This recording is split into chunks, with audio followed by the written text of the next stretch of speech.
Ahoy, mateys! Welcome to Podcasts of the Caribbean, a podcast covering the world of Pirates of the Caribbean, from the theme parks to the movies and everything in between. My name is Justin Helmer, and I will be your host on this voyage through the Caribbean. It'd be too late to alter course now, mateys. Hello and welcome back to Podcasts of the Caribbean. This is episode 54, and today we are covering the fourth book in the Legends of the Brethren Court book series, which is named Wild Waters. This is the second to last book in the series, and if you haven't already, I would recommend listening to episodes 51, 52, and 53 on the first three books so you are all caught up with everything that's happened so far.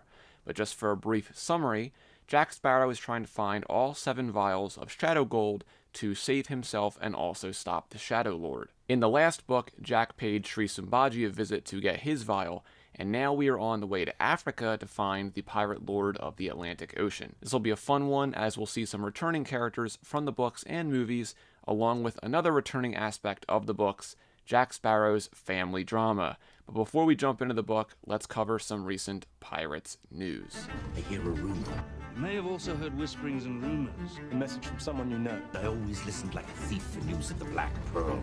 Okay, so this news isn't anything substantial, really. It isn't anything confirmed, but I figured I would cover it because it does ease some of my worries for Pirates of the Caribbean 6. So recently, Orlando Bloom has been doing press for his new movie Deep Cover that came out a few weeks ago, which, by the way, is really good and you should watch it. Orlando is so funny in it. But when he was asked about Pirates of the Caribbean, he said that he would love to get the band back together. Obviously, at the very least, this shows that Orlando would want to return as Will Turner, but him wanting the band back together could obviously mean he wants the rest of the original cast to return. Now, it's not really news except for Orlando's wishes, but last week, Jerry Bruckheimer, in an interview with Screen Rant for his new movie F1, was asked about Pirates of the Caribbean. Again. But this time, he actually had something new to say. So here is the word-for-word question and Jerry's answer. So Jerry Bruckheimer said, "We're working on a screenplay. Hopefully we'll get it right, and then we'll make it. We really want to make it, that's for sure." And Screen Rant says, "A continuation or something new?" Jerry says, "It'll be a new take on it." Screen Rant asks, "New take, new actors?" And Jerry Bruckheimer says, "Well, not all new actors. We'll have some back." And Screen Rant says, "Okay." And Jerry says, "I'm not going to tell you which ones. You'll have to guess." So right there, Jerry confirms that some characters will be returning. He doesn't say which characters or how many, but this at least confirms that this new movie will not be a complete reboot like some people want to think. I am personally hoping for Henry and Karina to return, since I personally believe they are the future of the franchise. I mean, they literally are the next generation of characters. But of course, I would love to see Will come back, I would love to see Elizabeth come back, and of course, I would love to see Jack return as well. Keira Knightley did say about a year or two ago that she believes her part in the franchise is complete, but who knows, maybe she could be persuaded to return for a cameo like she did in Pirates 5. The big question in the room is if Johnny Depp will return, but that of course is still up in the air. But anyway, that's it for Pirates news today. Hopefully we get some concrete news by the end of the year. Now let's get back to Wild Waters. Okay, so the book begins with a prologue as usual, and we see Barbara Huntington on board the HMS Peacock, and she is spying on Marcella and the rest of the crew of the Black Pearl through her mirror. If you forgot, Barbara gave Marcella her mirror in the last book, and these two mirrors essentially have FaceTime powers. Marcella, of course, has no idea she's being spied on, but the Peacock is tracking the Black Pearl to Africa. We see that the Huntingtons, both Barbara and her husband Benedict, are frustrated. Benedict is being summoned back to his post in Hong Kong by the EITC, but he disregards it to continue his mission to find Jack Sparrow. We also see here that Jack doesn't know pretty much anything about the Pirate Lord of the Atlantic Ocean, not even his name, but Benedict, through questionable means, was able to find out the Pirate Lord's name is King Samuel. And with that, we go on to Chapter 1. So we go over to the Black Pearl and it begins to rain. Marcella, of course, runs below deck because she hates getting wet, but Jack is in the doorway of his cabin looking at Alex the zombie, who is standing motionless on the prow of the Pearl. Jack calls out to Alex, but the zombie does not respond. But Barbossa, who is in the cabin, tries to get Jack to focus back on the maps and charts that they were looking at. But Jack doesn't listen to his first mate as usual, so he walks out into the rain to check on Alex. We also see Barbossa here, who says, "Soon," he muttered aloud to himself, "I won't have to put up with this much longer. Soon things will be very different around here." Barbossa, of course, has been scheming against Jack this whole entire book series, but this is one of the more obvious references to him later starting the mutiny against Jack. But speaking of Jack, we see him over with Alex, and the zombie tells Jack he is keeping an eye out for the Shadow Lord. But we find out that Alex also wrote the Shadow Lord's biography, of course before he became the Shadow Lord. As Tiadama said in the first book, Alex served on the Shadow Lord's crew in his past life before he died. Jack tells Alex to go below and dry up, and since the zombie always obediently follows Jack's commands, Alex goes below. We see Diego up in the crow's nest as usual, since it's the only place he can hide from Marcella. He also wonders where Marcella got the shiny European mirror from, but he shrugs it off, thinking it is nothing important. So the Pearl is still stuck in this storm, which has been going on for days at this point. Everyone is huddled below deck, lamenting their misfortune, but Carolina gets sick of all their grumbling, so she goes up on deck. Diego is still up in the crow's nest as usual, and Carolina goes onto the forecastle to also lament in her misfortune, given that she is currently under the impression that Diego is more into Marcella than her, which of course is not the truth. But the storm begins to stop, and Diego shouts that there is land ahead. And this land is right in front of them. But as they get closer, Jack recognizes where they are. So let's dive into the book. So Carolina asks, "Is it Africa? Will we see more elephants?" "Blimey, I hope not," Jack said. He tapped the end of his spyglass against his teeth. "No. What are the chances It can't be." A few of the pirates were dancing on the deck, exulting in the fresh air and faint rays of sunlight.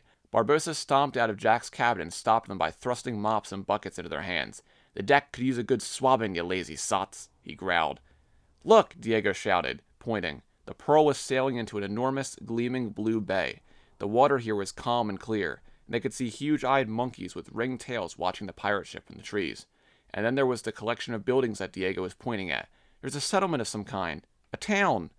"A well-guarded town," Billy observed. On either side of the harbor, on the bits of land jutting out into the bay, stood an 8-sided fort built of thick wood, bristling with cannons and guns, all of them pointed at the Pearl. More cannons were lined up along the water's edge, and a fierce-looking crowd was already gathering at the dock, waiting for them. Most of them held swords or daggers or pistols, or in some cases, all three. Several of them had long scars or missing teeth or eye patches, and Jack noticed a few had hats that were nearly as excellent as his. "Not to worry," he announced to his crew. "I'll just have a chat with these lovely gents and—" "Uh-oh." Carolina followed his gaze to the black flag that rippled over the town's largest building. On it, a white skeleton and a pirate were depicted holding an hourglass between them, with a dripping heart below it. It was a Jolly Roger she'd never seen before. "Not good," Jack said, seizing the wheel and bumping Carolina out of the way. "Not good, not good, not good." Barbossa whirled around and spotted the flag as well. His jaw dropped. "It's Libertalia!" he bellowed. "Libertalia?" Billy said. "I thought that was just a legend." "It is," Jack said eagerly. "Absolutely a legend. No such thing. Certainly not right there in front of us. Better we be off, then." Barbossa bounded over to the wheel and seized a spoke opposite the one Jack held, stopping him from turning the ship. "Jack, are you mad?" "Never mind. Don't bother answering that. This is the perfect place to stop." "Aye," Billy agreed. "He's right, Jack. If it really is Libertalia." "What's Libertalia?" Diego asked. Carolina had never heard of it either. She looked curiously at Jack's alarmed expression. "A perfectly imaginary place," Jack said. "Right. Off we go. Gold to acquire, bad guys to avoid." "You seem awfully spooked by this imaginary place," Carolina pointed out. "Libertalia is a pirate utopia," John answered, leaning on the rail as if he were thinking of jumping overboard to swim to the town. "A place where pirates live in harmony and safety after they retired from their lives of plunder. It was founded by the infamous Captain Misson many years ago. Pirates all over the world tell stories about it. And here it really is, right in front of us." "Ha!" Jack muttered. "Retired. As if pirates ever do that." "Maybe Lakshmi and I could live here once she's free," John said with a dreamy expression. Lakshmi was a warrior who had been assigned to watch Jack while she was in Sri Sambhaji's palace. Instead, she had fallen in love with John, and vice versa, and he had promised to return for her after the final battle with the Shadow Lord, when her debt to the Indian pirate lord would finally be repaid. "We have to resupply, Jack," Barbossa insisted.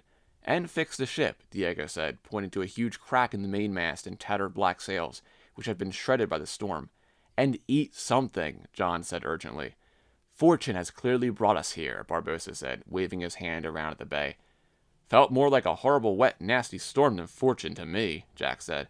"We're going to regret this," Jack muttered under his breath as he sighed and steered up to the dock.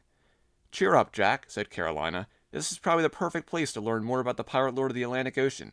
Maybe we can even find him here. Or her," she added quickly. "That would be a little obvious," Jack said snidely. "The Pirate Lord living a life of ease in Libertalia? Doubtful." "Look at all the pirates," Carolina said, awestruck by the range of characters lined up along the dock. She could see faces from all around the world: Indian, Arabic, Dutch, French, English, Chinese, and most numerous of all, African. "The legend of Libertalia says that the pirates here are famous for attacking ships as they leave Africa loaded with slaves. The slaves are all freed and offered the chance to live here as free men," Billy explained to her. "Oh, don't you all get sappy about this place. It's not all noble deeds and heroic heroism," Jack scoffed. "They are still pirates. There's a lot of looting and pillaging for treasure, too." "You mean like normal pirates," Barbossa grumbled. "Attacking ships instead of harrying around the world on a vague, loony mission? Sounds bloody perfect." The anchor thudded into the sand below them, and Jack led the way to the gangplank. His eyes roamed the crowd, and Carolina realized he was looking for someone. Knowing Jack, she expected a couple of angry women to come storming up and slap him at any second. So she was surprised when the pirates all stepped back and made way for a tall, thin, older man in a long crimson frock coat, heavy with silver embroidery. His hair was dark and curly, held back by a green bandana. Gold gleamed in his teeth and on his fingers. Sharp eyes peered over his prominent nose and matted goatee. He stopped at the bottom of the gangplank and grinned up at the Pearl's captain. "Jackie," he said, "now this is quite a surprise. Come to visit your old man at last, have you?" Alright, so we have a few things to talk about here. First up, we have an appearance from none other than Captain Edward Teague, Pirate Lord of Madagascar and the Keeper of the Code. And of course, the man who raised Jack Sparrow. Now, I didn't say father mainly because it is unknown if Teague is actually Jack's biological father. What we know for certain from all the books is that at the very least, Teague is certainly the man who raised Jack. And given that this series is set after The Price of Freedom, we can assume that Teague no longer wants Jack dead for believing him to be allied with the rogue pirates. As we saw at the end of that book, once Jack becomes a pirate once again, he sails back to Shipwreck Cove with Kristoff's sword to prove that the rogues have been dealt with. Like I said in episode 51 when we covered the first book in the series, my theory is that when Jack proved Borya and Kristoff were dead, this could have been when Jack became a pirate lord, either Esmeralda passing the title to him, or maybe she died and passed it to him. That, of course, is unknown, but as we will see in this book, most of the animosity between Jack and Teague is gone. They still don't have a great relationship, but it is, let's say, somewhat better than how it was in the past. The next big thing we need to talk about is that we are literally at the infamous Libertalia, which is one of the most famous pirate legends. And I actually talked a bit about Libertalia back on episode 33, when we covered the first book in the Young Jack Sparrow series. In that book, I compared Stone-Eyed Sam's pirate kingdom on Isla Escalatica to Libertalia. But in this book, we are literally here at Libertalia. As John explained, Libertalia was founded in Madagascar by Captain James Misson, and this of course came from the famous book, A General History of the Pirates by Captain Charles Johnson, which is the book that has provided most of the general information on some of the most famous pirates in history. We don't know for sure if Libertalia or Libertalia did actually exist, but as I said back in the Coming Storm episode, it is one of the most famous pirate legends and has been shown in plenty of pieces of media. And I think the most famous depiction of it now is, of course, from Uncharted 4: A Thief's End, which is one of the best games of all time. Please go play it if you haven't. But in that game, it was founded by Henry Avery and Thomas Tew, and it has a different backstory that ties in with the main story of the game. But anyway, we are here at Libertalia with Edward Teague, and as I said before, it's time for some more Jack Sparrow family drama. So let's go back into the book. So John begins and he says, Did he call you Jackie? Barbossa said with enormous glee. Crew, meet Captain Teague, Jack said through gritted teeth. Lord of Madagascar, Teague said grandly, sweeping his bicorn hat off his head in an elegant bow. Carolina could see where Jack got his flamboyance from. That's me. And what lucky wind brings you to Libertalia, Jackie? In need of rescuing, as usual? Not at all, Jack said, drawing himself up tall. As you can see, I am the captain of this magnificent ship, which is mine, I might add, all my own, and I am not in need of any rescue at all. Except for the whole Shadow Lord chasing you thing, Barbossa pointed out. Teague's eyebrows went up. Nothing! Ignore him, Jack shouted. We are just here to resupply, and then we'll be on our merry way. Lots of fierce piratey things to do out there. We're very busy with all the, looting, and the plundering, of course, with a bit of ransacking and a dawdle of pillaging thrown in. Captain Teague eyed the Black Pearl up and down. Well, Jackie, I must say, you've got yourself a fine ship here. Much better than that one you started out with. What was that leaky old bucket called? The Barnacle, John cried, starting to laugh. He remembered sailing the Caribbean with Jack Sparrow and their friends Arabella and Tuman when they were younger. Yes, ha ha ha, Jack said, infuriated. I'll have you know the Barnacle is a fantastic, great, seaworthy, for the most part, respectable boat, and it would have served me well for many more years if you hadn't gotten it blown up by the Royal Navy, he snapped at Teague. You should thank me, Teague said calmly, eyeing the Pearl. You've evidently moved up in the world. I wonder how long this one will last you. None of your beeswax, Jack said. Now, if you'll excuse us, we have some bartering to do. He waved Barbossa forward and started down the gangplank as if he had intended to march right past Teague. But the old pirate put his arm out and stopped Jack in his tracks. His craggy face creased as he examined Jack's face. Still wearing too much eyeliner, I see, he said disapprovingly. Listen, when you're captain of the fastest ship in the world, perhaps we can have a conversation about my fashion choices, Jack snapped. Until then, adieu. He lifted his hat in a farewell salute. But Teague still wasn't moving, and until he moved, none of the pirates behind him were going to let Jack get by them either. Jackie, Teague said with a thin smile, the least you could do is stop by and say hello to the family. Now, why would I want to do that? Jack asked. Years ago, I ran away from home precisely to get away from that family, remember? And you, I might add. Now, Jackie, Teague admonished, your grandmother would be so delighted to see you. No, she wouldn't, Jack pointed out. She'll probably try to kill me. Again. Well, probably, Teague agreed. He fingered one of the long braids in his beard, squinting cannily. But just think what she'll do if she finds out you were here and didn't say hello. Jack thought about that for a moment and shivered. Come back to the mansion and stay with us for the night, Teague said. I insist. You can even bring some of your crew with you. That bonny one up there, perhaps, he pointed at Carolina. Up on the deck of the Pearl, Diego scowled as jealousy flared in his chest. He wished he could go over and put his arm around Carolina, to let this tall, imposing pirate know that she was already taken. But of course, she wasn't really, since she refused to even acknowledge Diego's existence at the moment. Jack sighed heavily. Fine, he said. Carolina, Diego, Barbossa, and John with me. Billy, you round up the other pirates and take care of business in Libertalia. Try not to lose any of them. I know how pirates can get once they see this place. Oh, no, you don't! Jack flinched as Marcella flounced down the gangplank. You're not leaving me with these horrible beasts. Where Diego goes, I go, especially if there might be dinner with proper silverware and linen napkins involved. She batted her eyelashes at Teague, who looked mildly horrified. Might as well say yes, Jack said to him. Might as well say yes, Jack said to him, secretly pleased that at least he could inflict some pain on Teague in return. She doesn't take well to being told no. Did I hear you say you're a lord? Marcella said to Teague. She wove her arm through his and gave his elegant coat an admiring look. Bad news, lass, Jack said, enjoying the expression on Teague's face. He's a lord of pirates. Oh, she squeaked, jumping away from Teague. Jack beckoned Billy over to him and lowered his voice, but the Libertalia pirates were pressing in close, and he could see Teague watching him curiously. Billy, he said quietly, see if you can find out anything about that person, the one we have a vested interest in finding. Who? You mean the pirate lord of the Atlantic Ocean? Billy said, evidently completely missing the point of Jack's lowered voice. A hiss swept through the crowd, and suddenly the pirates looked 10 times more hostile than before, which Jack wouldn't have thought possible. What? He said in an exaggeratedly loud voice. Who? Never heard of him. No, certainly not. Couldn't care less about the fellow. He winked hugely at Billy, hoping his old friend would interpret correctly.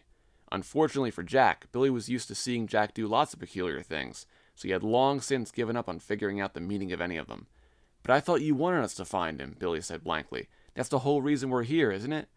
Now the pirates of Libertalia were practically growling. Jack slapped his forehead and looked pained. See, this is the problem with pirates, he said. Not great communicators, I'm afraid, with the notable exception of myself, of course. "You'll not find that bloody pirate lord here," shouted a one-legged man in the crowd. "If we caught a whiff of him near Libertalia, we'd skin him alive and play music with his bones," yelled another pirate. "And cut off his toes," bellowed a third, "and feed his flesh to our cattle." Jack wrinkled his nose. "First of all, what kind of self-respecting pirates have cattle?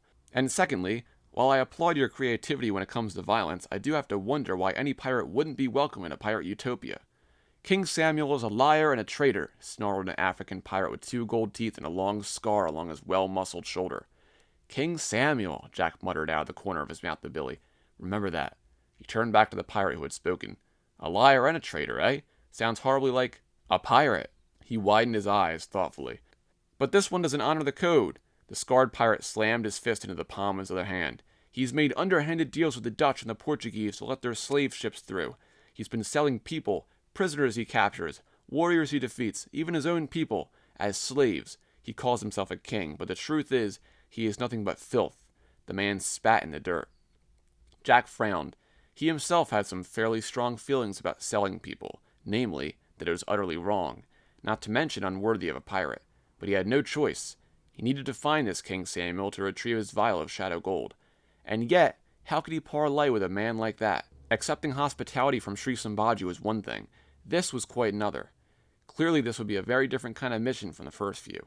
"That's horrible," Carolina gasped. Jack realized she and Diego had come down from the ship and were standing behind him.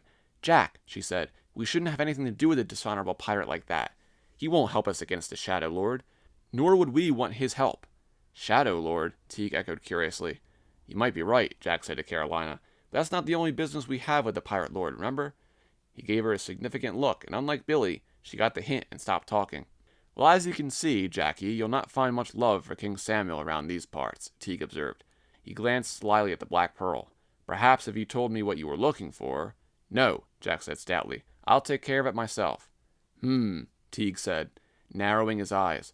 After a long pause, he continued. "Very well. To the mansion, then. Grandmama awaits." He grinned crookedly and turned with a flourish of his red coat.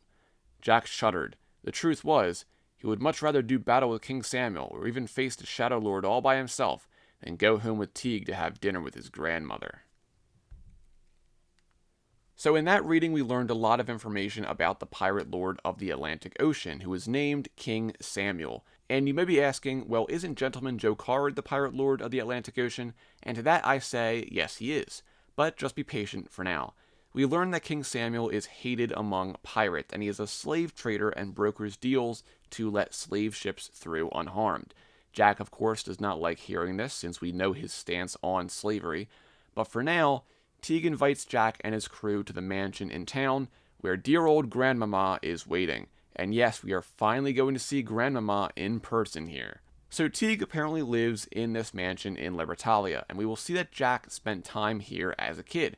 We also know that Jack spent time as a kid living in Shipwreck Cove too, so maybe they went back and forth, I don't know. But as they approach, we see Grandmama in a rocking chair on the porch. She has gray hair with a red bandana tied around her head, and she also has 2 gold teeth and another with a small ruby set into it. She also has a cane that doubles as a hidden sword, and numerous daggers hidden within her pockets. We see that apparently Grandmama had been 82 years old when Jack left as a teenager. At this point, I would say Jack is in his mid-20s, but he is surprised that Grandmama looks exactly the same as when he last saw her. Jack introduces his crew to Grandmama, and Marcella gets annoyed that he refers to Diego and Carolina as star-crossed lovers. She snaps back at him, and then Grandmama says, "You let your crew talk to you like that?" But everyone goes into the dining hall for supper, so let's dive into the book. So Marcella says, "This is much nicer than sitting on the floor to eat your dinner, I must say. Plus, there aren't any horrible monkeys to steal your jewelry." Teague gave Jack a questioning look. "Nothing," Jack said quickly. He spun his finger by his temple meaningfully. "Raving she is. Quite sad, really." "Sitting on the floor," Grandmama muttered, stomping over to the large chair at the nearest end of the table. "Monkeys." She sat down and pointed her cane at Jack. "You've been to Sri Sambhaji's palace." Diego's jaw dropped. How had she guessed? Jack looked disgruntled. "Ah, visiting pirate lords, are you?" Teague said, stroking his beard. He sat down at the other end of the table and motioned for Jack to sit to his right. The others pulled out chairs and sat down, jostling each other as they fought silently not to get stuck next to Grandmama. In the end, Carolina sat on one side of her with Barbossa on the other. Diego was across from Jack, with Marcella between him and Carolina, and John sat between Jack and Barbossa. "What do you want with the pirate lords, Jackie?" Teague asked. He rang a small silver bell that was beside him on the table. "Just seeing the world," Jack said airily. "Visiting old acquaintances, making some new ones. Are those new salt shakers?" Trying to distract Teague from the subject of his travels, he picked up one of the egg-shaped silver things on the table and nearly poured pepper into his eye as he examined it.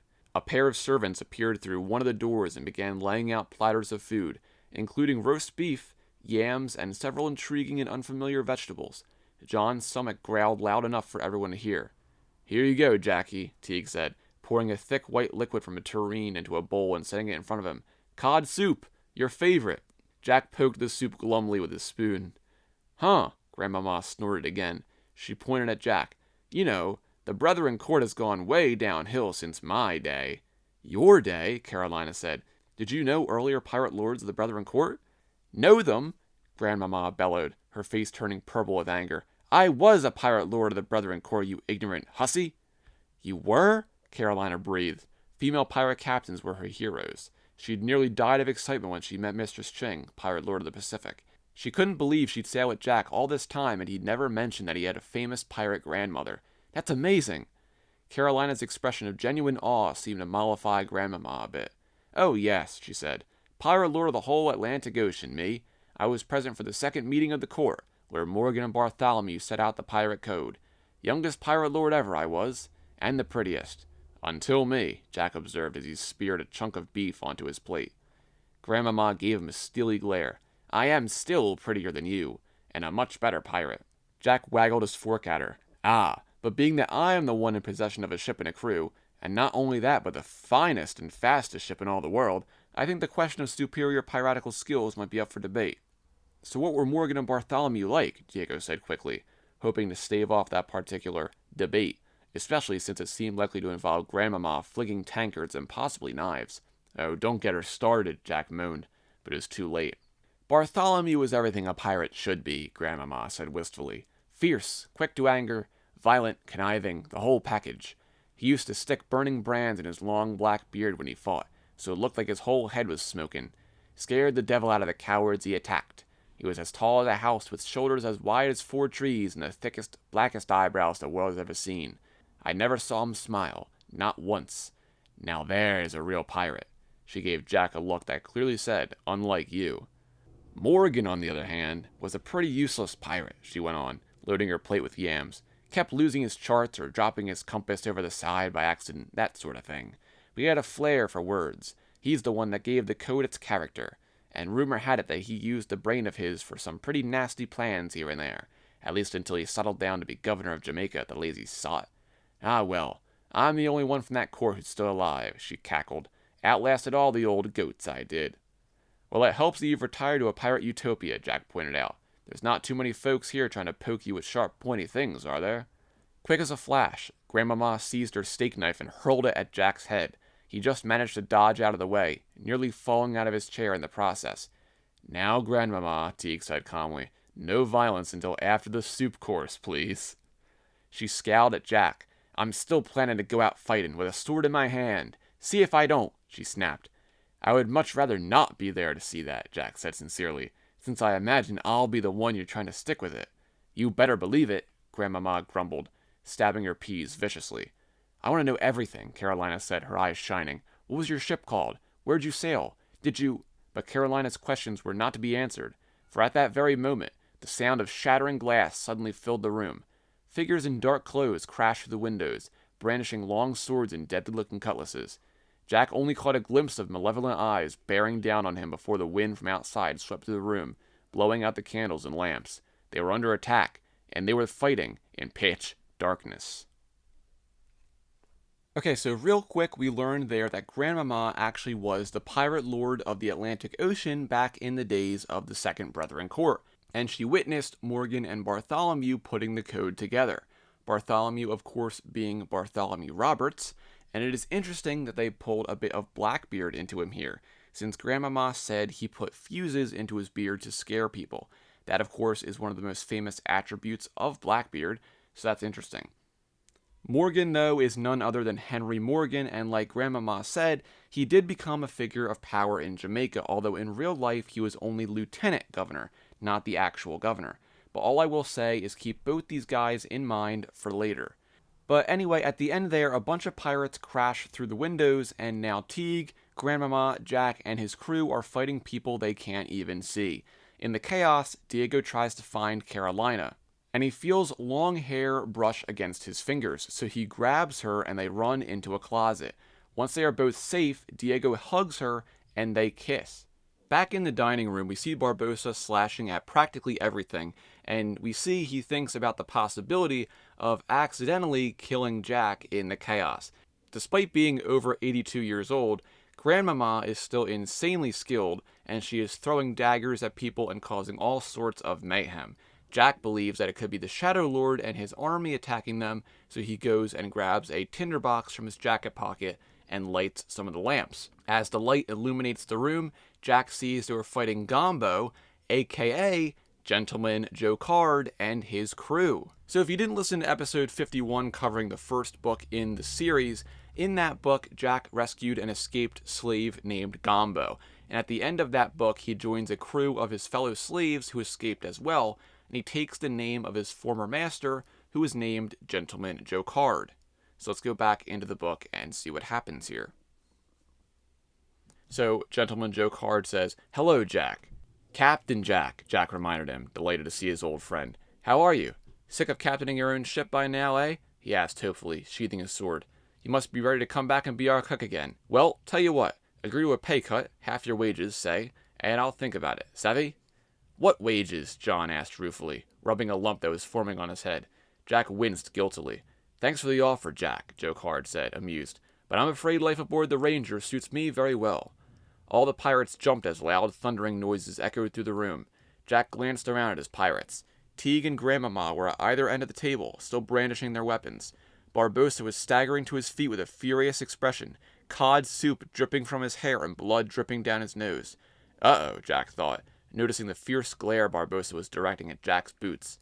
And Carolina was standing with her back to the wall, sword in hand, facing three of Jocard's pirates. She glanced around as Jack did, frowning quizzically. Someone was missing. Two someones. Thump, thump, thump. "Help!" cried a muffled voice. Carolina strode over to a door in the side wall and threw it open, revealing a small closet, and Diego and Marcella. Marcella had her arms around a flustered Diego while he was struggling to get away. He'd realized his mistake moments after the door closed. In the dark, he grabbed the wrong girl. Of course, there was no telling Marcella that. She was convinced that he was her savior. "Wait!" Diego cried, seeing Carolina. This isn't what it looks like. It was an accident." Carolina gave him a disgusted look and strode over to stand beside Jack, resolutely turning her back on Diego. "Oh, it's you," Marcella said, spotting Jocard. She disentangled herself from Diego and sauntered into the room, fluffing her hair. "What an unpleasant surprise. I thought we'd finally gotten rid of you." "If I had known you'd be here," Jocard said to her, folding his arms, "I never would have come." "Now there is a sentiment I can agree with," Jack said heartily. Marcella stuck her tongue out at Jocard. "Gentleman Jocard," Teague said thoughtfully. He twirled his sword in his fingers, clearly not willing to sheath it yet. "I've heard much of you. In only a few short months, I hear, you've become one of the most prosperous and respected pirates in the waters around Libertalia." Jocard gave a small bow of acknowledgement, and Marcella rolled her eyes. "Ooh, aren't you fancy?" she snipped. "La la la, so good at being a pirate, like that's anything to brag about." "At least I am good at something," Jocard said gravely, "unlike certain people who are good for nothing but whining and eating 9 times their weight in food." Marcella gasped with outrage. "Diego!" she cried. "Defend me!" "Ahem," Teague said, clearing his throat. "If I may interrupt this touching reunion, would anyone mind explaining why you were attacking my mansion?" Jocard gestured to his pirates, motioning for them to stand down. Daggers vanished under shirts and into boots. Jack saw at least 2 men slip their weapons into their hats. Suddenly, the room seemed a lot less troublesome. Jack jumped off the table and wiped yams off his boots onto the carpet, until Grandmama gave him a beady-eyed stare and he stopped, trying to look innocent. "I heard that you were entertaining a pirate lord," Jocard said to Captain Teague. "I assumed it was King Samuel, but I am most pleased to discover that I was wrong." The corners of his mouth twitched as he glanced at Jack. "Of all the pirate lords, I must admit you were the last I would have expected to find here, Jack." "Oh, me too, mate," Jack said fervently. "Would love to be 1,000 miles from here if I could. No offense," he said to Teague, who shrugged. "So," Jack went on, studying Jocard's fierce, proud expression, "you have a problem with King Samuel, eh?" All the pirates in Jocard's crew scowled, and Jocard's face darkened. "He must be stopped," the captain said in a low, passionate voice. Something in his tone hinted at a personal vendetta, but when he didn't elaborate, Jack decided not to press it. "Well," he said, "it just so happens that we're looking for this Samuel fellow ourselves." Jack tapped his nose, thinking. "We should look for him together," Carolina burst out. "And fight him together. We can stop him. I know we can." "I say," Jack gave her an outraged look. "What did I say about who the captain is around here? It's me, that's who. I give the orders. Savvy?" "Yes, I know," Carolina said, "but—" Jack said. "No buts. Shush. I have a fantastic idea." He turned to Jocard. "We should fight King Samuel together. Strength in numbers, eh?" Carolina sighed. "You with all your brawny pirates," Jack went on, "and me with my brains and cunning and savoir-faire and exceptional fashion sense. I think this could work." "No way," Marcella complained. "This cold-hearted pirate abandoned us. I don't want to work with him. Make him go away." "Interesting," Jocard said, ignoring her. "Pirates working together. Most unorthodox." As they were speaking, Teague drew his chair out from the table and sat down, flinging his coat-tails behind him regally. He lifted his eyebrow at the food on the table, most of it now clearly covered in Jack's boot prints, and rang the small silver bell again. As servants hurried in quietly to clear the table, Teague folded his hands in front of him and regarded Jack and Jocard. "What you are proposing is very unwise," Teague said darkly. "King Samuel is impossible to defeat. Don't you think I would have done it myself otherwise?" "Not necessarily," Grandmama said from the other end of the table. She grabbed a hunk of beef off one of the untrampled platters before the servants took it away and started gnawing on it with gusto. "You're not as daring as you used to be, my boy. Now if I were still running things, no one else would dare call themselves king around here." Teague gave her an unpleasant look and turned back to Jack. "If you do this," he said, "and if you fail, which I am certain you will, King Samuel will seek revenge on all the pirates here. I guarantee he will attack Libertalia and destroy it. I have no love for Samuel myself, but at least right now we have an uneasy truce. We leave each other alone. You break that truce, and many will suffer for it." "Many are suffering," Jocard cried, slamming his hand on the table. "Every day King Samuel allows more and more of our people to be sold into slavery. We cannot stand by and let him go on like this." "Besides," Jack pointed out, "he is a pirate, remember, which means he could change his mind at any moment and come charging over here with his slave-trading ships ready and waiting for new cargo." "Exactly," Jocard said. "We overthrow Samuel, and then a better pirate lord of the Atlantic Ocean can ensure the safety of Libertalia for a long time to come." Teague snorted. "Easier said than done. King Samuel's fortress is south of here on the western side of Madagascar, on a cliff high above the sea. It is impossible to scale. A thicket of warships wait in the bay below, and cannons line the shore. You'll never even get close enough to shoot a feeble threat before you find yourselves at the bottom of the sea. I'm certainly not joining you in this foolhardy mission." "Tut, tut," Jack said, waving one hand dismissively. "Leave all the planning to me. I'll do the thinking. Jocard will do the fighting. Sounds perfectly fair." Jocard responded. He stroked his beard and studied Jack. "We shall see. Let's meet again tomorrow night on my ship. That should give you enough time to come up with this plan you mentioned, and then I shall decide how I feel about it. Deal?" He reached out his hand, and Jack, grinning, shook it. "Deal," he said. "No deal," Marcella shouted, but no one paid any attention to her. "We are doomed," Teague muttered darkly from his chair. But Jack wasn't worried. After all, overthrowing King Samuel wasn't exactly his real priority. All he needed was a plan that would distract Samuel long enough for Jack to get inside his fortress and grab the vial of shadow gold. He told himself he didn't particularly care what happened to Samuel or Libertalia afterwards. The shadow gold was the most important thing if Jack Sparrow was to survive to fight again another day. Besides, he knew just who to ask for a crafty idea. Alex, the man who had sailed with the scheming Shadow Lord himself. Surely there was something in the Shadow Lord's bag of tricks that Jack could use against King Samuel. So 2 days later, a bunch of Libertalian pirates are fixing up the damage to the Pearl, and Jack asks Billy to stay with the ship while the rest of them go to find King Samuel. Barbossa asks if he could stay with the Pearl instead, but Jack replies, "Nonsense. You're a great asset too, Hector. I mean, not amazing or anything, but don't sell yourself short. I bet you can take out at least one pirate with that amazing pistol of yours, or scare him off with your face. Ha! And away we go." Barbossa fumes at this, and I should also add he has a bandage on his nose now from someone hitting him in the battle last night. That person being Jack, of course, who kicked him in the nose. So Jack and his crew make their way toward Jocard and his men, who are standing by their ship, the Ranger. Jack's plan consists of the Ranger towing an old rotting ship behind them, and once the Ranger is hidden, the few men of Jocard's crew would sail this old ship up to King Samuel's fortress to make it look like they are attacking him. These crewmen would of course then abandon ship once the decoy was destroyed. While this distraction is playing out, Jack, Jocard, and their crews will trek through the jungle to sneak up to King Samuel's fortress, and to Jack's displeasure, Grandmama is also going to join them. Along with her is a woman named Sarah, who is a Portuguese woman who Jocard is in love with. He tells the crew that she comes from a wealthy family and they are planning to marry. She knows the jungle around the area well, and she will guide them to Samuel's fortress. Marcella and Jocard's banter picks up again, and she is in disbelief that someone would want to marry him. But then suddenly, Grandmama tackles Sarah and the two of them fall off the dock into the water. And this is where we get one of my favorite moments in this book, where Jocard says, "Sarah, quick, somebody help her." And Jack says, "Grandmama, quick, somebody drown her." Diego, Jocard's first mate Marcus, and Carolina dive in to break up the fight. And after the fight is over, Grandmama tells her that she never forgets a face, calling Sarah Teresa. Everyone is confused by this, and she continues, saying that the day they met was right after she had given birth to King Samuel himself. Jack tells Grandmama that there is no way that a young woman like Sarah could have given birth to a man who was at least 35 years old. Sarah then explains that her family was distantly related to King Samuel's mother, but she was thrown out of the family and died when Samuel was young.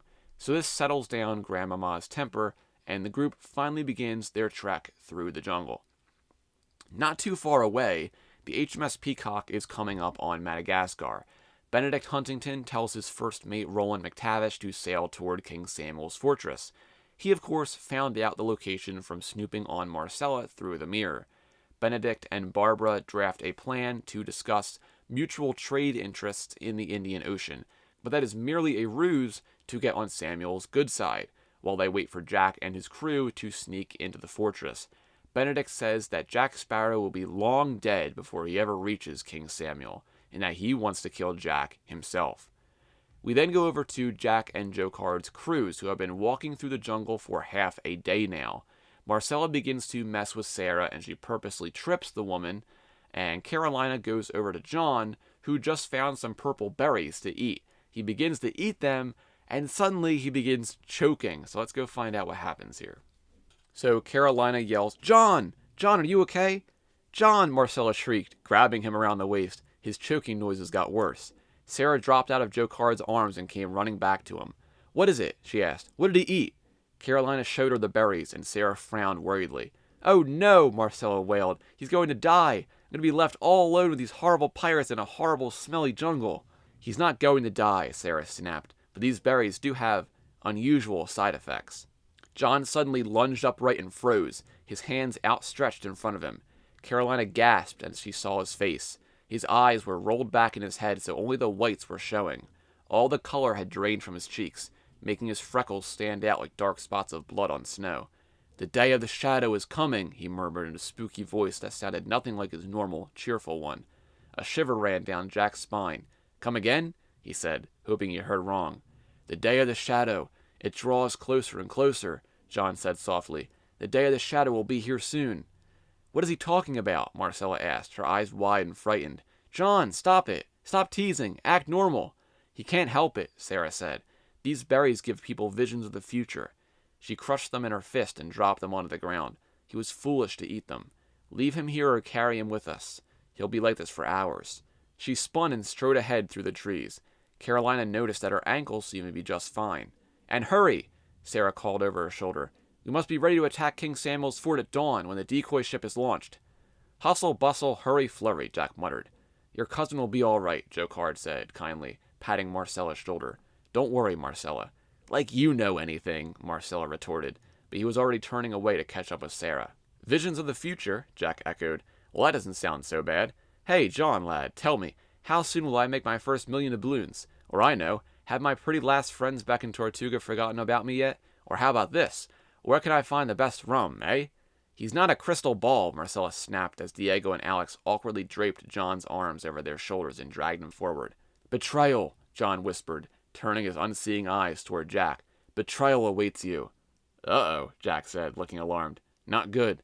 I see an island, John went on. You're alone on an island with buried rum, lots of rum. Jack's face lit up. Much better, he declared. Not bad at all. How much rum, exactly? The day of the shadow is coming, John said again, and his head lolled to the side. Diego staggered as John's weight sagged against his shoulder. He's talking about the Shadow Lord, Carolina said to Jack. He must be. The day of the shadow. Do you know what that means? Trifles, Jack said, waving her off. Probably nothing to worry about. Mad ravings. Every day has shadows in it, doesn't it? Bit of mumbo-jumbo, wobbly-babbly, that's all. Visions of the future, you mean, Carolina said. She hopped over a fallen tree trunk and hurried to keep up with Jack. Long strands of moss hung down in their faces and blue butterflies darted away into the foliage. Aren't you worried? About being betrayed? Jack said. Pugh! Who would betray someone as charming as me? It was lucky for Barbossa that Jack couldn't see the expression on his face at that moment. Don't do it! John cried suddenly. His head popped up, and he nearly fell before Diego and Alex caught him. Don't do it, Jack! Don't drink the last vial! Jack sprinted back, clearing the tree trunk in a single bound, and clapped a hand over John's mouth. He grinned wanly at Barbossa. What is he on about? Barbossa growled. Drinking the vials of shadow gold. Who would do that? Good point, Hector, Jack said, nodding vigorously. No one would do that. Pretty shiny shadow gold. Drink it? That's crazy talk. None of his crew members knew the truth, that Jack had to drink the shadow gold to cure his shadow sickness. The rest of the pirates, including Barbossa, thought Jack was saving the shadow gold to sell at the end of their voyage, which would make them all fabulously wealthy. This seemed like a much better strategy to Jack than explaining to all of them that his whole trip was just to save his life. He was pretty sure they'd understand once he explained it to them at the end. Or, failing that, he was pretty sure he could outrun them all. John fought free of Jack's hand. She'll die, he gasped hoarsely. If you take the last vial, I see it. She dies. I see her hair, long and dark, and the blood, so much blood. She dies trying to save you, Jack, on the day of the shadow. Diego gasped. He's talking about Carolina. He grabbed Jack's shoulder and shook it. He's saying Carolina's going to die. Carolina was speechless. Was it true? Was she destined to die fighting the Shadow Lord? Well, you know how these prophecy thingies are, Jack said, trying not to look worried. All vague and cryptic and vague. Oh, not all of them, Grandmama chirped. Her black eyes sparked with malevolent glee at the anxious look on all their faces. Some prophecies are spot on. Like the one cousin Mabeltrude and the violent visionary had about you nearly burning down my ship when you were 8. Lucky she predicted it, too, or we might have had the foresight to lock you in the brig where you couldn't do too much damage. That wasn't a vision, Jack insisted balefully. All 8-year-old boys like fire. Anyone could have guessed that. Skeletons in the moonlight, John shrieked. They look alive, but they're not. Cursed. They're all cursed. Even the monkey. Suddenly he slumped again, losing consciousness against Diego's shoulder. See? Jack said triumphantly. Utter nonsense. Huh, that did sound pretty ridiculous, Diego admitted. Come on, let's catch up to the others, Jack said. They started forward again, dragging John carefully along with them. Jack, watch out. He's out there, waiting, John murmured. The Shadow Lord? Jack said quietly. And the other one.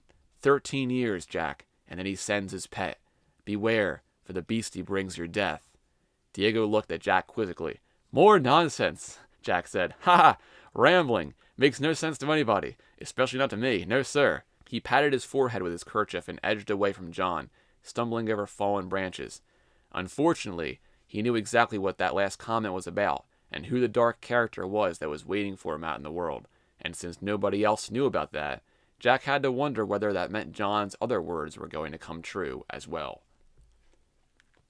So these berries John ate gave him visions of the future, and he begins to spit out all these random things that will end up happening. Some of these include the mutiny, and how Jack will be marooned on an island all alone. He also mentions skeletons in the moonlight, and how Davy Jones is waiting for Jack's 13-year deal to be up. That, of course, is still over a decade away at this point. But John also tells Jack not to drink the last vial of shadow gold, and also that she will die trying to protect Jack on the day of the shadow. Diego, of course, assumes that she is Carolina, but they don't know for sure.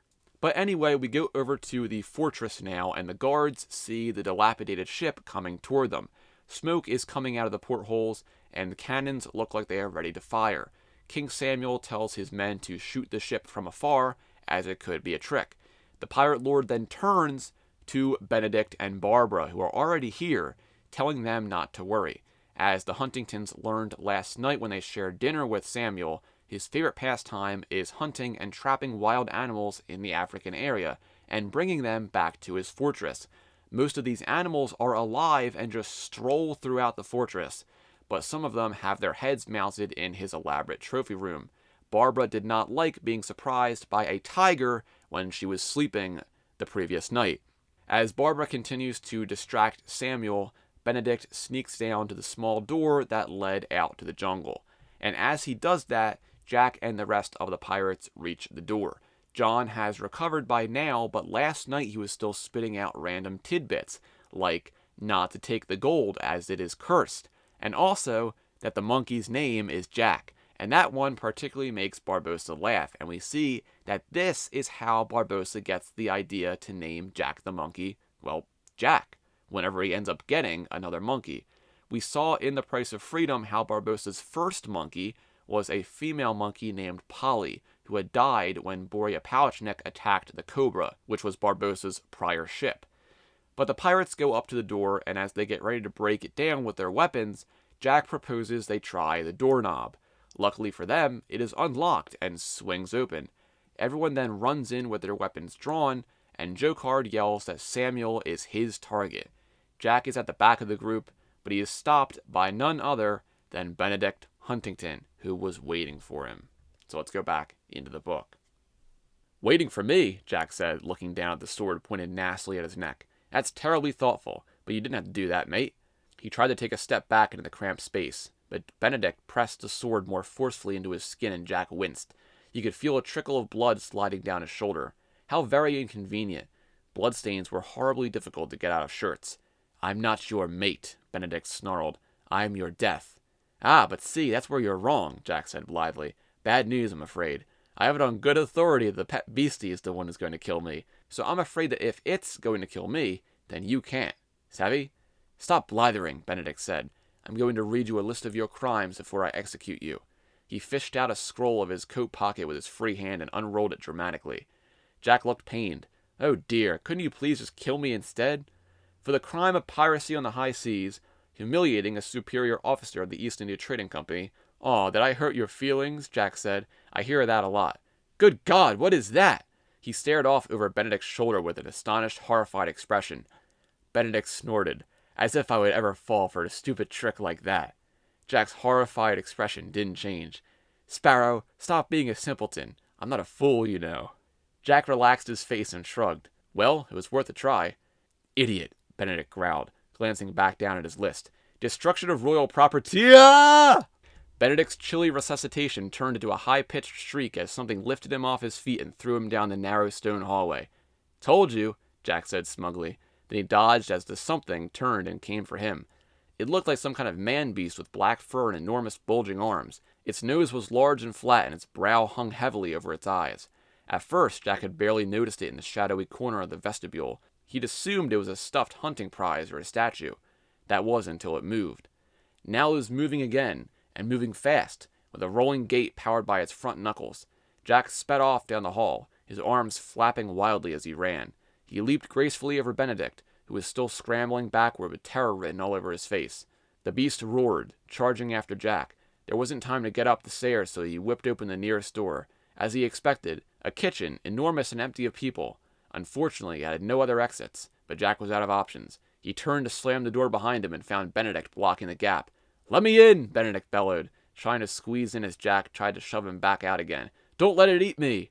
They struggled back and forth for a moment, but the pale man's desperation won out. Benedict squished his skeletal frame through the gap and stumbled onto the stone flagstones on the kitchen floor. Jack grabbed the chair and shoved it against the door handle just as a ferocious pounding started on the other side of the door. He jumped back and saw splinters of wood already flying loose. "Help me!" Jack shouted, seizing a small wooden table. Benedict scrambled over to grab the other end, and together they braced it against the door. "That ought to hold the beast back for a moment," Jack said, turning with a pleased expression, which immediately dropped off his face as he saw Benedict drawing a second sword. His first was lying on the stones in the vestibule, but evidently this was a man who came prepared. His second sword was a whip-thin rapier, and it was already in motion toward Jack's neck. "Just long enough for me to kill you," Benedict snarled, but this time Jack had time to dodge out of reach. He drew his own sword and danced around the long, heavy table in the center of the room. Benedict followed with measured steps, his reptilian eyes focused unblinkingly on Jack. "Downright unsporting, that is," Jack said in an injured voice. "I just saved your life." "You tried to push me back into the hall," Benedict shouted. "Well, but I didn't succeed, did I?" Jack protested. The beast's fist slammed against the door. Quick as lightning, Benedict lunged forward with his rapier, but Jack leaped to the side just in time. He hurled himself over the table, seized a copper pot, and threw it at Benedict's head.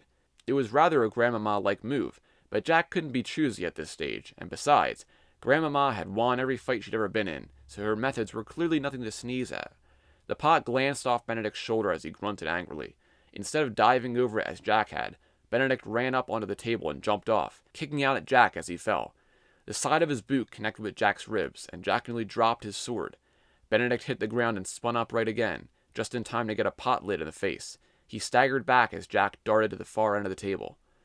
Panting with rage, Benedict chased him. A few strands of pale blonde hair were sticking up from his usually smooth head, and a small trickle of blood ran from his nose, but he didn't seem to notice. His eyes flared with hatred. Jack started grabbing everything within reach and throwing it. Spoons, dishes, and cooking tongs flew through the air, most of them clattering harmlessly around Benedict as he whacked them aside with his sword. At the last second, Jack brought up his own sword and met Benedict's with a resounding clang. Benedict pressed forward mercilessly, beating at Jack, but Jack had been studying his swordsmanship for years, ever since losing a duel to an upstart, snobbish, untrustworthy aristocrat named Fitzwilliam, which forced him to let the traitor on board his first ship, the Barnacle, a decision Jack had lived to regret. Now he was one of the best sword fighters in the Caribbean, and he matched Benedict's flashing blade strike for strike. They swung and pirouetted around the table, ducking under each other's blows, leaping over the low attacks.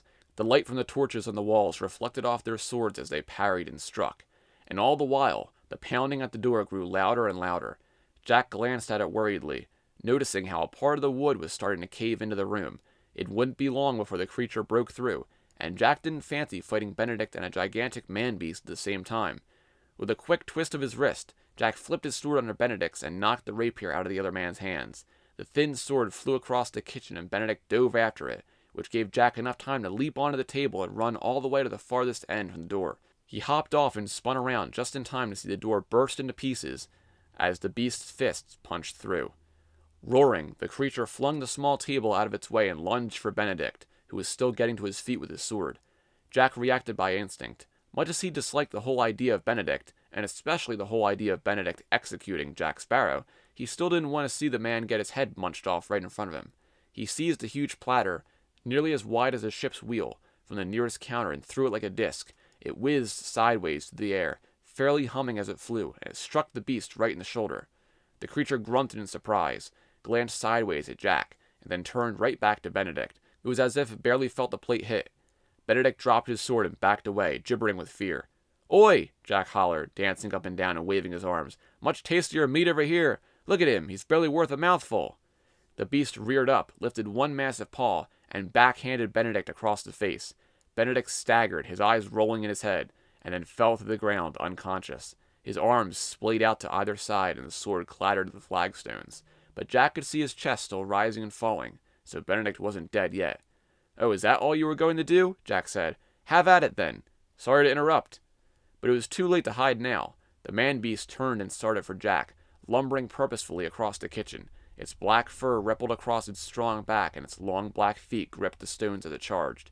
Jack had escaped one enemy, but now he had to face an even bigger, scarier one.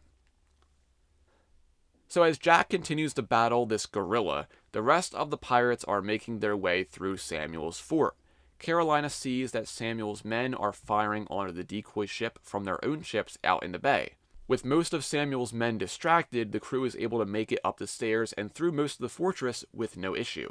They eventually run into some of his men, and as they fight them, Jocard notices that Sarah is nowhere to be seen.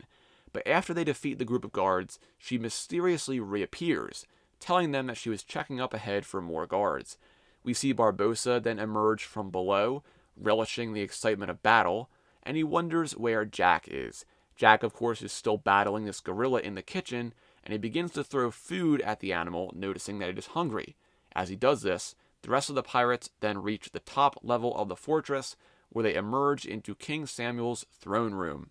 But they see Samuel along with a dozen guards, and Samuel holding a knife to Sarah's throat. So let's go back into the book. "No!" Jocard shouted. "Don't hurt her!" He took a step forward, and a wall of swords and spears clattered into place to stop him. Fuming, Jocard clenched his fists. "You won't get away with this," he growled at Samuel. "Won't I?" Samuel said, caressing Sarah's cheek with the flat of his dagger blade. "Drop your sword, big man." Jocard gritted his teeth. "King Samuel orders you to drop it," Samuel said harshly, pressing the knife into her neck. Sarah let out a small groan of pain. "All right," Jocard said. His sword hit the flagstones, and a pair of guards snatched it away. Jocard held up his hands, palm out. "She is not your problem, Samuel. She's done nothing wrong. Let her go." "Your friends, too," Samuel said, glaring at Diego, Carolina, Jean, and Barbossa, all lined up behind Jocard. "Disarm." "I drop my sword for no man or woman," Barbossa snarled. "Would you like to watch her die?" Samuel asked Jocard, gripping Sarah's shoulder tightly. "Do it," Jocard said to Barbossa in a low voice. "I am the captain here. I am telling you to drop your sword." Barbossa's face twitched in a grimace of rage, but as the other three dropped their swords, he slowly bent over and placed his on the ground as well. "Good," Samuel said with an insincere smile. "Now we can talk." "First, let her go," Jocard said. "She's not even a pirate. She's innocent in all this." "Oh," Samuel said with a tisk-tissing noise. "How sweet, and how wrong. Isn't that adorable, Sarah? He thinks you're innocent." Sarah laughed as Samuel let her go. "Pirates always underestimate women," she said, winking at Jocard. She turned and sauntered down the length of the room, settling herself on the throne at the far end. She kicked one leg over the side and grinned at the surrounding pirates. "They don't do their research very well either," she pointed out. "It's as if they had no idea at all that you had a half-sister, Samuel." "You betrayed us," Jocard growled at her, fury darkening his face. "You were lying to me the whole time." "State the obvious, why don't you?" Sarah said with a yawn. "Oh, hello, kitty. I missed you very much. Yes, I did." She leaned over and patted the sleek leopard that was rubbing its head against the side of the throne. It let out a rumbling purr, and Carolina and Diego both shuddered. "You look familiar," Samuel said to Jocard, tapping his fingers together. He strolled forward and walked in a circle around the pirate captain, looking him up and down. "Does King Samuel know you from somewhere?" "Of course you wouldn't remember," Jocard said. "You've stolen so many lives. One family, one young boy, that means nothing to you. It probably took but a minute of your time, and you haven't thought about them again since." "Ah," Samuel said, "that explains this foolhardy attack. Revenge, is it? Listen, if I had to explain myself to every ignorant child I've sold into slavery, I'd never have time for anything else. That's the way the world works. I'm a pirate, you know. I'll take my money however I can get it." "A true pirate still has some honor," Jocard said, "and a man who calls himself a king should have more care for his subjects." Samuel paused in front of Jocard, raising his eyebrows. But before he could speak, Jocard spat in his face. The guards in the room lunged forward as one, but Samuel raised his hand calmly to stop them. "No, we're not going to kill him," Samuel announced, wiping his face with the corner of his leopard skin robe. "There's obviously only one perfect punishment for this man, and that is to go back from where he came from. I bet I can get a lot of money for you." He glanced over the pirates behind Jocard. "And you," he said, pointing to Diego. His gaze landed on Barbossa. "You? Not so much." Jocard started to chuckle. "You really think you've won," he said, shaking his head. "You have no idea." Samuel turned to stare at him. "No idea about what?" "No idea who else is in the fort with us." Jocard looked Samuel straight in the eye. "That's right. Captain Jack Sparrow."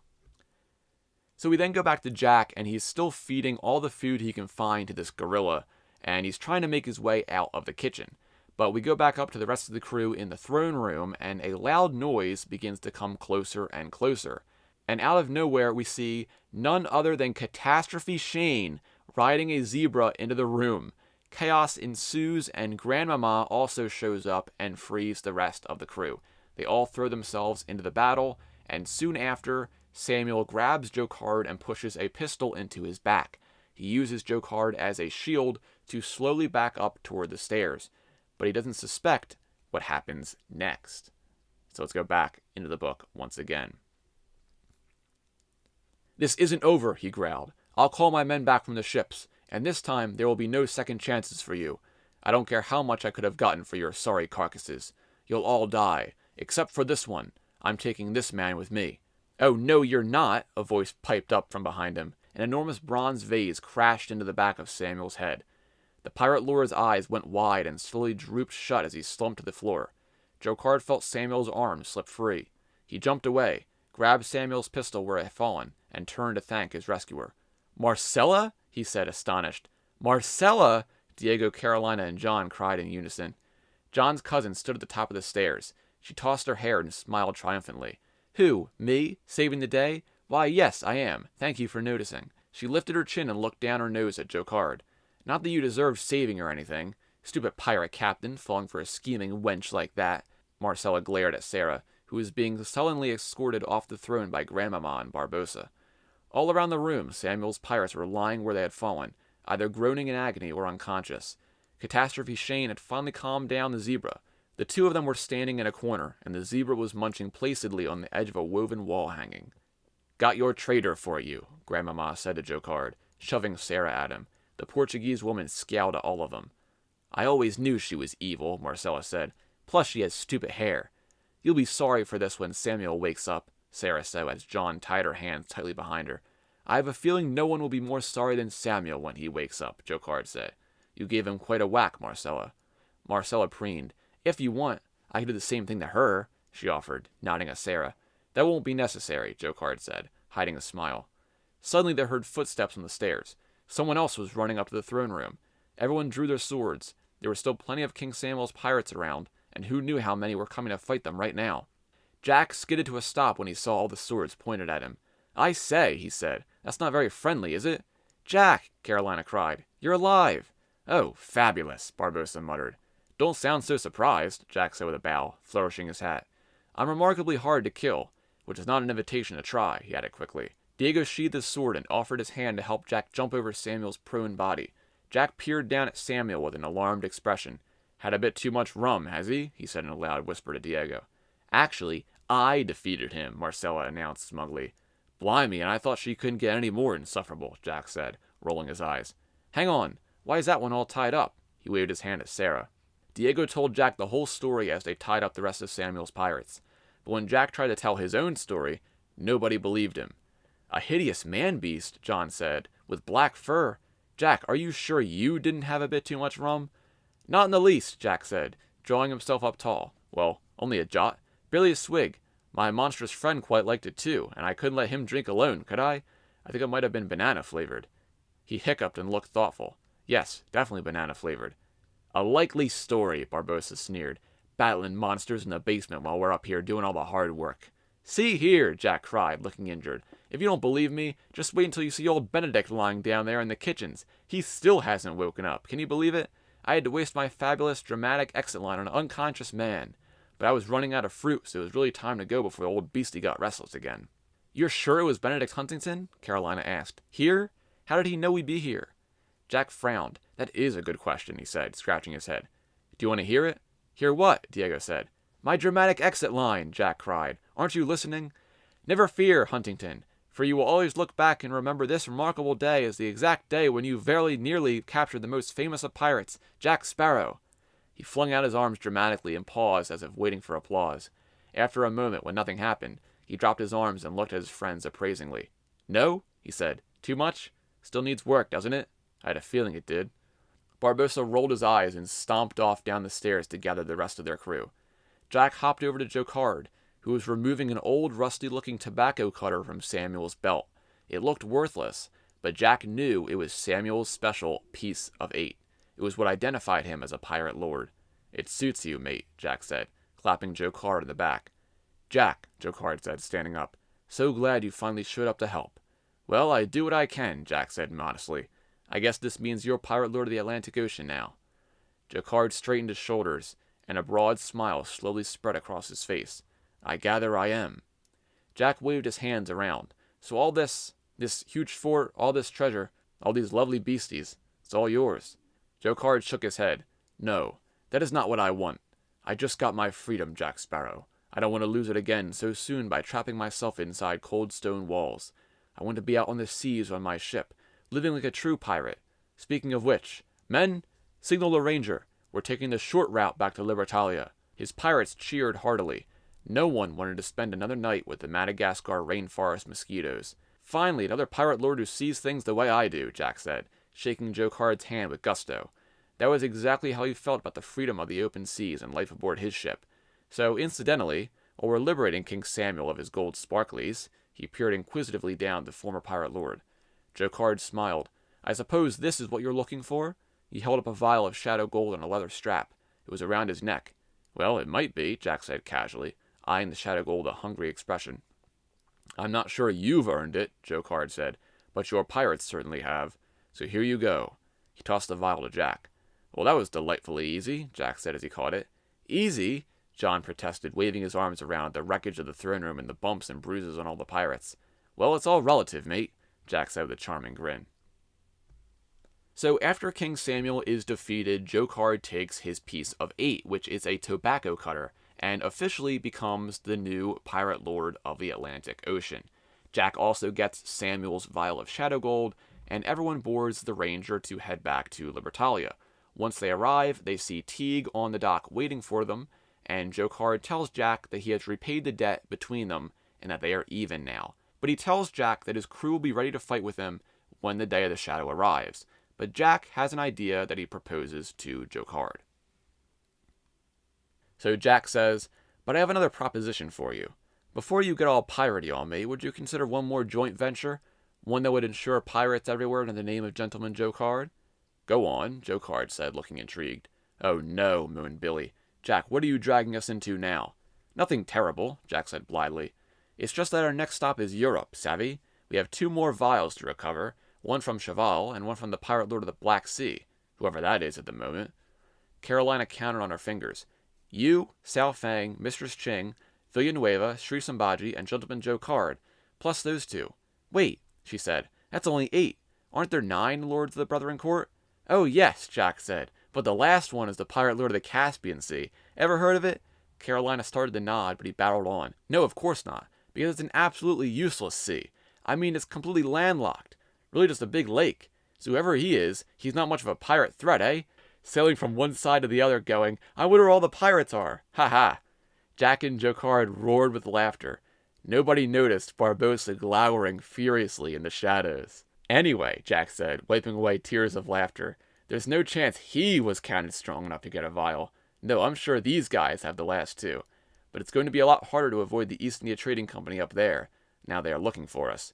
Not to mention the fact that the entire Spanish Navy is probably out searching for a certain princess. Carolina lowered her head. Plus, it's possible the Shadow Lord will be there waiting for us, Jack said in a rush. So... Wait, what? Billy demanded. The Shadow Lord? How? Well, Jack said, he may have poked around in one of my nightmares. Just a bit. So he might know the pirate lords have the shadow gold. But he may not. He didn't seem with the brightest candle in the barrel, if you catch my drift. We're dead, Billy said, burying his head in his hands. So dead. What I'm saying is, a little extra firepower wouldn't go amiss, Jack finished with one of his charming grins. Sounds dangerous, Jocard said with a gleam in his eyes. Why not? The whole Atlantic is mine now. All right, Jack Sparrow. The Ranger will accompany you to Europe. Oh no, Marcella said loudly, elbowing her way into the conversation with John close behind her. You mean we're stuck with your ugly mug? Please, you'll probably just abandon us out of nowhere without saying goodbye again like a stupid pirate. Marcella, my savior, Jocard said gallantly, how would you like to sail on the Ranger instead of the Pearl as we make our way north? Everyone goggled at him. You can't be serious, said Carolina.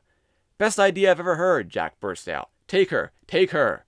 That's very kind of you, John said to Jocard, but I'm afraid Marcella, well, she kind of hates you.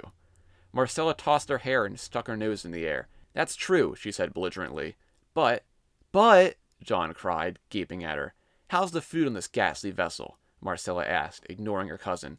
I mean, I never liked you, but I was okay with your jambalaya. Jocard laughed. Well, I must admit I don't cook it anymore, he said, but I trained our cook myself, so I'd say it's not too bad. Marcella harumphed. I'm sure it's better than the nastiness they make us eat on this horrible ship, she said, shooting Jack a malevolent look. She tossed her hair again and flounced her skirts, and finally she said, well, all right, but just for the food. I don't believe it, John sputtered. Quick, make sail before she changes her mind, Jack yelled, sprinting toward the gangplank. Are you sure about this? John asked Jocard worriedly. She's a little unusual. Sometimes she likes to shred things when she's really angry, but a glass of milk and some fish should calm her down. She really hates getting wet. Don't fret, Jocard laughed, steering John off his ship. I can handle Marcella. I don't need handling, she shouted, flouncing about the deck.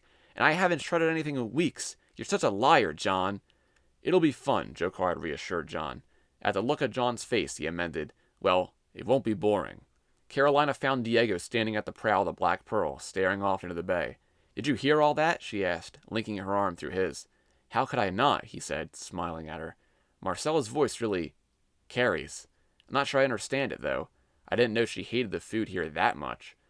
Carolina started laughing. It's not really about the food. You're such a boy. When he looked blank, she shoved his shoulder.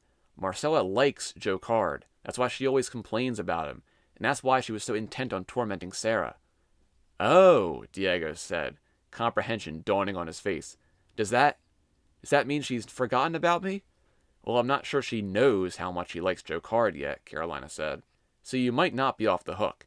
But the good news is, I'm not sure how much she really liked you in the first place. Diego looked earnestly in her dark eyes. Carolina, he said, you must believe me. I had never had feelings for Marcella. I never meant to kiss her. There's only one girl for me in the whole world, and it's... Oh, enough talking, Carolina said, and kissed him. Goodbye, Jackie, Teague said down on the dock, shaking Jack's hand. And good riddance, Grandmama added, stomping away with her cane. Come back for the holidays, Teague suggested. Auntie Quickdraw McFleming will be visiting with all your little cousins. Jack shuddered. I'd rather be eaten by turtles, he admitted. I'm here if you ever need your hide saved again, Grandmama shouted from the end of the dock. I love a nice gory battle. Any time. How old is she? Jack asked, trying to do the math in his head. Safer not to ask, said Teague. Now, Jackie, you will take care of yourself, won't you? Don't be a hero. Be a pirate. If there's a Shadow Lord after you, do what a pirate would, you hear? You mean survive? Jack said. Yeah, I'm pretty good at that. Not just surviving, Teague said with a dark expression. Make sure that whatever you choose, you can still live with yourself at the end. Jack watched Teague stroll back to the streets of Libertalia. He thought again of John's ominous visions of the future. Jack didn't like hard choices. Better not to think about it until he had to. So, first of all, in that reading, we get a funny reference there that Jack doesn't know that Barbossa is the pirate lord of the Caspian Sea. And that is very interesting, given that Jack sees Barbossa get Borya Palatinek's piece of 8 in The Price of Freedom.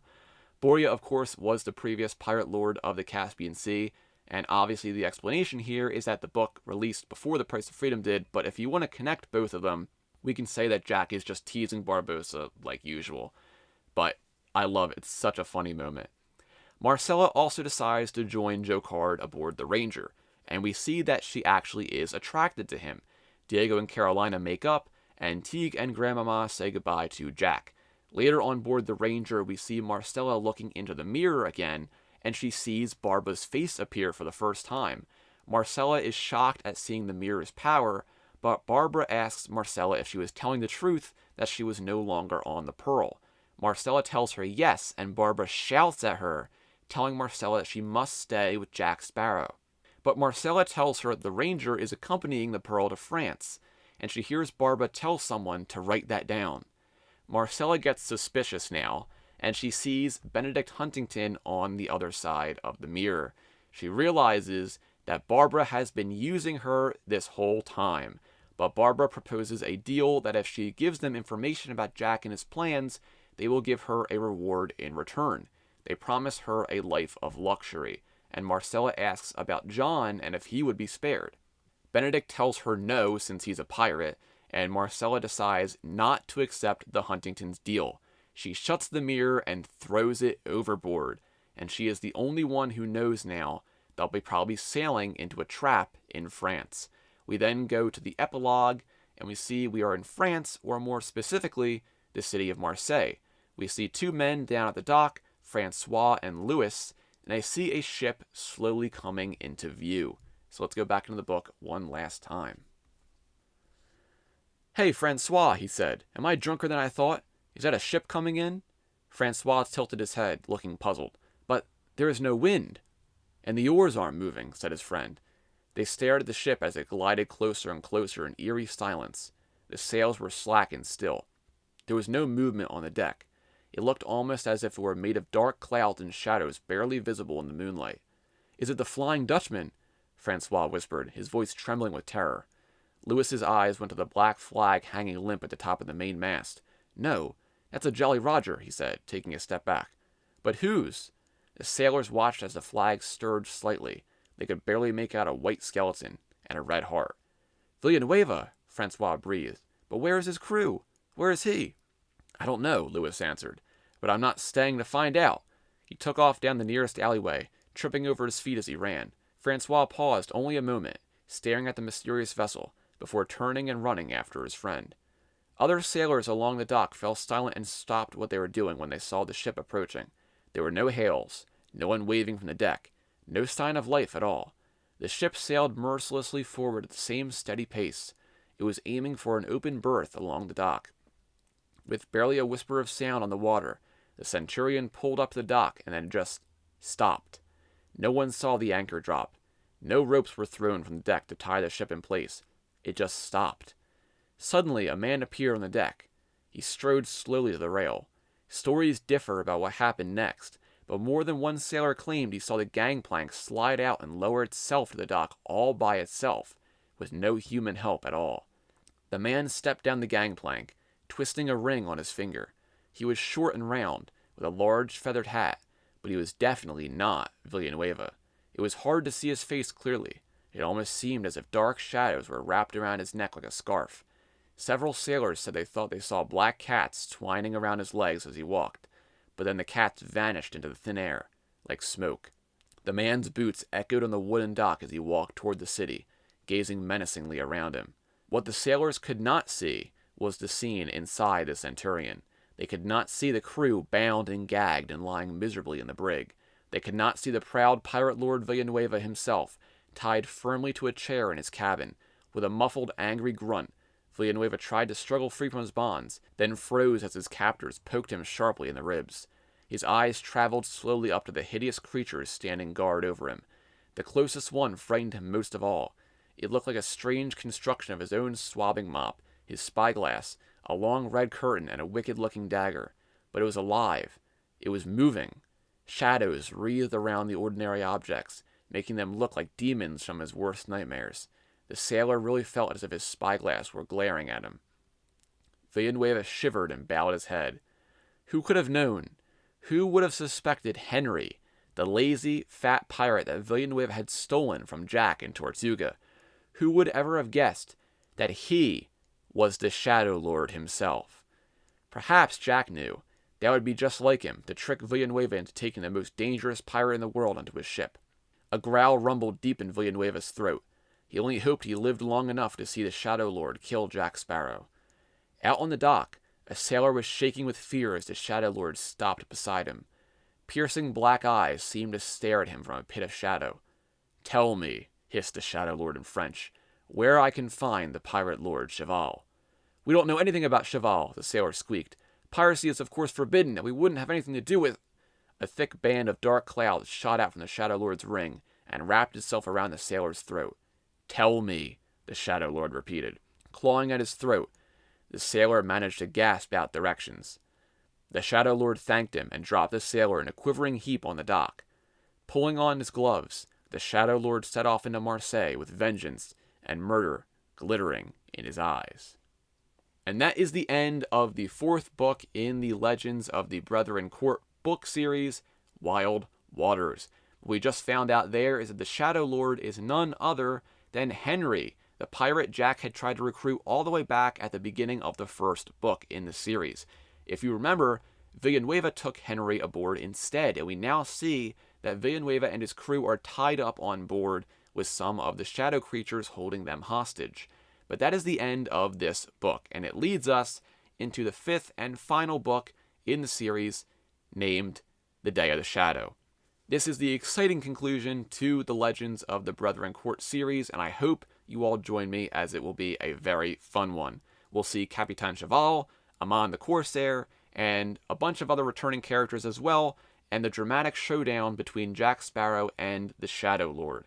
If you enjoyed this episode, please consider leaving a rating or a review, but also know that just listening is more than enough for me. I hope you have all enjoyed this journey through the series so far, and I can't wait to go through the final book next. I will see you all next time when the Day of the Shadow finally arrives. Take care.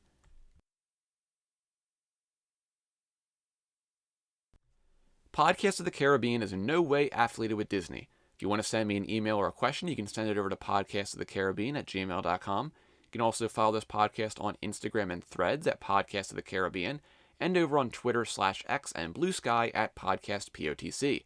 I post fun content and trivia over there, so make sure to check those platforms out. You can also buy merchandise for the podcast over on Dashery. Be sure to keep a weather eye on the horizon, and always remember, dead men tell no tales.